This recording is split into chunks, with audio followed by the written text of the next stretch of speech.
আমরা একটি legal notice প্রেরণ করেছি সিনথিয়া ইসলাম তিশার বাবা সাইফুল ইসলামকে এবং একই সাথে বিটিআরসি চেয়ারম্যানকে। এই নোটিশটি কেন পাঠানো হয়েছে? আমি আমি এই তিশার থেকে কি আমি কম আছি? হ্যাঁ, আমারও তো 60 বছর, আমি তো মেকআপ টেকআপ কিচ্ছু মারি নাই, এমনি মিডিয়াতে আইছি। আমি যদি পার্লারের থেকে আসসালামু আলাইকুম, আমি আপনাদের কাছে দেখাবো খন্দকার মোস্তাক ও তিশার শেষ পরিণতি, যা আপনারা দেখলে অবাক হয়ে যাবেন। তো আজকের ভিডিওগুলো অত্যন্ত গুরুত্বপূর্ণ, তবে আশা করবো যে আপনারা এই সম্পূর্ণ ভিডিওটি দেখবেন, আর এই সম্পূর্ণ ভিডিওটি দেখলেই বিস্তারিত জানতে পারবেন। আর এই ভিডিওগুলো দেখানোর আগে আপনাদের কাছে ছোট্ট একটি রিকোয়েস্ট, আপনাদের নাম চ্যানেলে নতুন হয়ে থাকেন তাহলে নিত্যতর আপডেট নিউজ সবার আগে পেতে আমার এই চ্যানেলটি সাবস্ক্রাইব করে আমার সাথেই থাকুন। আর এখন চলুন কথা না বাড়িয়ে আমরা এক এক করে ভিডিওগুলো দেখে আসি। এই মুহূর্তে বাংলাদেশের অত্যন্ত আলোচিত দম্পতি হচ্ছেন আমার পাশেই বসাচ্ছেন আমার ক্লায়েন্ট আমার সিনথিয়া ইসলাম তিশা এবং খন্দকার মুস্তাক আহমেদ। তো আমরা যেটা হচ্ছে যে গত বেশ কিছুদিন ধরেই তারা সামাজিকভাবে ট্রোলের শিকার হচ্ছেন, বিভিন্ন রকমের অসত্য কথা বলা হচ্ছে, যেটি নিয়ে তারা খুবই বিব্রত।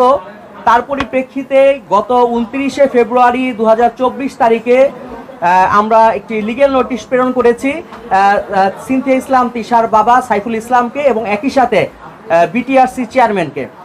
এই নোটিশটি কেন পাঠানো হয়েছে বা এই নোটিশে কি কি আছে সেই বিষয়টি নিয়ে আপনাদেরকে একটু বলতে চাই।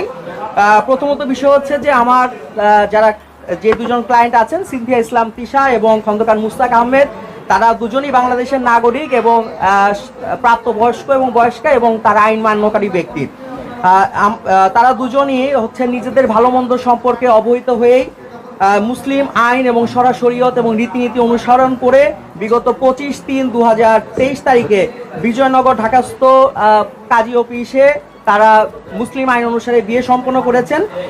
এবং সেটি পরে যেটি হয়েছে যে বিয়ের যখন হয় সেই সময়টাতে সিনথিয়া ইসলাম তিশার এসএসসি সার্টিফিকেট, জন্ম নিবন্ধন সনদ এবং জাতীয় পরিচয়পত্র অনুসারে তার বয়স ছিল 18 বছর 1 মাস।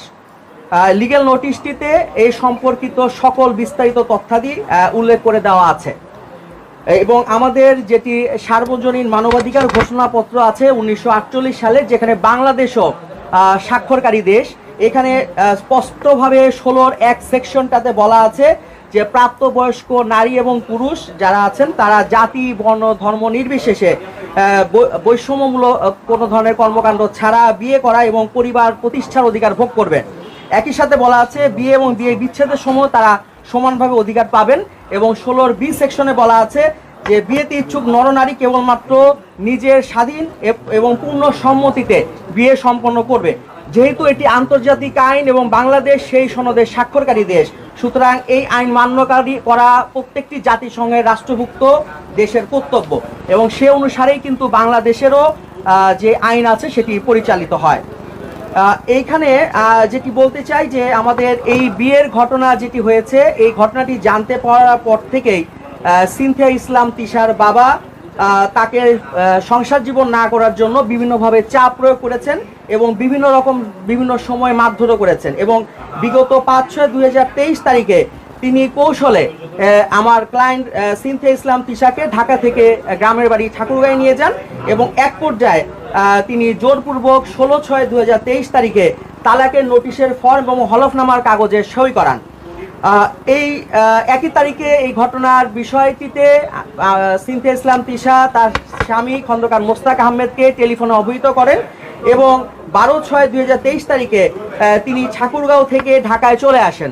পরবর্তীতে 13/6/2023 তারিখে নোটারিকৃত হলফনামার করা হয় এবং তিনি আমাদের ঢাকা দক্ষিণ সিটি কর্পোরেশনের সালিশ পরিষদ অঞ্চল 2 খিলগাঁওতে এই তালাকের যে কর্মকাণ্ডটি সম্পাদিত হয়েছে সেটি বাতিলের জন্য লিখিতভাবে আবেদন করেন এবং এই যার সালিশি কেস নাম্বার ছিল 1109/2023 সেটি শুনানি করার পরে সালিশ পরিষদ থেকে তালাকের যে কর্মকাণ্ডটি আছে সেটি সম্পূর্ণরূপে বাতিল করা হয় এবং সিনথিয়া ইসলাম তিশা যে আবেদন করেছিলেন সেটিকে গ্রহণ করা হয়। এটির সার্টিফাই কপিও আমাদের কাছে ইতিমধ্যেই আছে এবং 8/6/2023 তারিখে এরপরে হচ্ছে সাইফুল ইসলাম সাহেব তিনি মিথ্যা মামলা করার জন্য হয়রানি করবেন এই মর্মে তিনি হুমকি প্রদান করেন। এই ব্যাপারেও আমার ক্লায়েন্ট সিনথিয়া ইসলাম তিশা ভয় ভীতি এবং হুমকির শিকার হয়ে 14/6/2023 তারিখে ঢাকার গুলশান থানায় জিডি দায়ের করেন। 60 বছরের খন্দকার মুস্তাক যদি 18 বছরকার তিশাকে বিয়ে করতে পারে, তাহলে আমি 60 বছর বুড়ি হইয়া কেন 18 বছরকার ছেলেকে বিয়ে করতে পারবো না? তিশার থেকে কি আমি কম আছি? হ্যাঁ, আমারও তো 60 বছর, আমি তো মেকআপ টেকআপ কিচ্ছু মারি নাই, এমনি মিডিয়াতে আইছি। আমি যদি পার্লারের থেকে আসি তাহলে ওরা ফেল, আমার কাছে ওরা ফেল ইনশাল্লাহ। আমারও তো সব কিছু আছে, কি নাই আমার ভিতরে? আমি দেখতে সুন্দরী, আমি এখনো সুন্দরী। যার সাথে আমার খাড়ে তার সাথে সে টানা করে গেছে, সে 18 বছর করে মেয়ের সাথে মিলতে রেখে হইলো। আর আজকে আর মা বাবা কিভাবে কান্না করতেছে। তাই একটা কথা মনে রাখে, মার মনে বাবার মনে কষ্ট দিয়ে সেই মেয়ে কোনোদিন সুখী হবে না। এই মুস্তাকের স্বার্থ শেষ, লাত মেরে ফেলে দিবে। এখন আপনি বলতেছেন মুস্তাকের লগে আপনার লগে মানাবে, আমার সাথেই তো তার মানায়। মুস্তাকের লগে মানাবে তো নাকি? জি। এখন আপনি খুঁজতেছেন কত বছরের ছেলে? 18 বছর নাকি আর তার চেয়ে আরো বেশি? আমি খুঁজতেছি না, আমি একটা কথাই বলতেছি যে সে যদি 60 বছরের মেয়ে ছেলে হইয়া মুস্তাক সাহেব যদি একটা 18 বছরের মেয়ের নিতে পারে, তাহলে আমি একটা জোয়ান ছেলের কাছে বিয়ে বসাতে এটা কোনো ব্যাপার না। আমিও তো বসতে পারি, আমারও তো সবকিছু আছে, কি নাই আমার ভিতরে? সব আছে। মুস্তাক সাহেবের ভিতরে যদি থাকে তাহলে আমার ভিতরেও আছে। আমি এখন যেই দেশের পরিচিতি, এখন আমি অল্প বয়সের ছেলের কাছে বিয়ে বসবো, যাতে মানুষ দেখো যে মুস্তাক সাহেব যদি পারে তাহলে আমি পারবো না। কে? আচ্ছা, মুস্তাক তো তিশাকে বিয়ে করছে, মুস্তাকের টাকা পয়সা আছে, তাই মুস্তাক কম বয়সী মেয়েকে বিয়ে করতে পারছে। তো আপনি তো 60 বছর বয়স আপনারও, তো আপনার কি টাকা পয়সা আছে কিনা? ছেলে আছে, আপনার কেমন টাকা পয়সা, বাড়ি গাড়ি আছে? যা আছে বাড়ি গাড়ি সব আছে। তো আপনি চাচ্ছেন যে টাকা পয়সা দিয়ে 18 বছরের ছেলেকে বিয়ে করতে? হ্যাঁ। ওই ছেলে কি আপনার কাছে থাকবে? না থাকলো আরে এমনি আমার যেই চেহারা আছে, রূপ আছে, এমনও ছেলে থাকবো না মানে আমার পিছনে পিছনে হাঁটবো। না আপনার টাকা পয়সা কিছু আসবো? হ্যাঁ, টাকা পয়সার পিছনে পিছনে হাঁটবো। মানে মানুষের মনের একটা চাহিদা আছে, ওইটা না হইলে কি আমার মতো নারী শুয়ে এক লাগে শুয়ে থাকেও যদি রাত কাটে তাও মনে করবো শান্তি বেস্ত।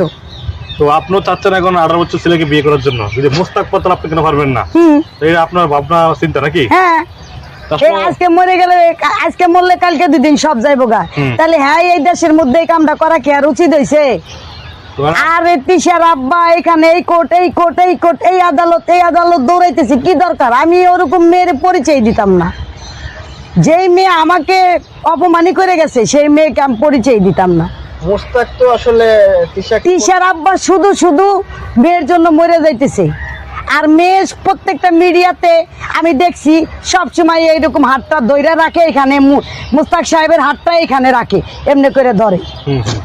এই মেয়ের আমি পরিচয় দিব না। তো আপনি কি Impossible. আপনি চাচ্ছে 18 বছর ছেলেকে ধরে আস্তে আস্তে হাঁটবেন বুকে? হ্যাঁ, ওই ছেলে তো আমার পিছনে হাঁটলেই শান্তি। তাই আমি এই তিশার থেকে কি আমি কম আছি? হ্যাঁ, আমারও তো 60 বছর, আমি তো মেকআপ টেকআপ কিচ্ছু মারি নাই, এমনি মিডিয়াতে আইছি। আমি যদি পার্লারের থেকে আসি তাহলে ওরা ফেল। তো আমি আশা করছি যে আপনারা স্বপ্ন ভিডিওটি দেখেছেন। আপনাদের যদি বৃষ্টি নিয়ে কোনো মতামত থাকে আমাকে অবশ্যই কমেন্টে জানাবেন। আর আপনারা যদি চ্যানেলে নতুন হয়ে থাকেন তাহলে আমার এই চ্যানেলটি সাবস্ক্রাইব করে আমার সাথেই থাকুন। তো দেখা হচ্ছে পরবর্তী ভিডিওতে। সে পর্যন্ত সবাই ভালো থাকবেন, সুস্থ থাকবেন। আল্লাহ হাফেজ।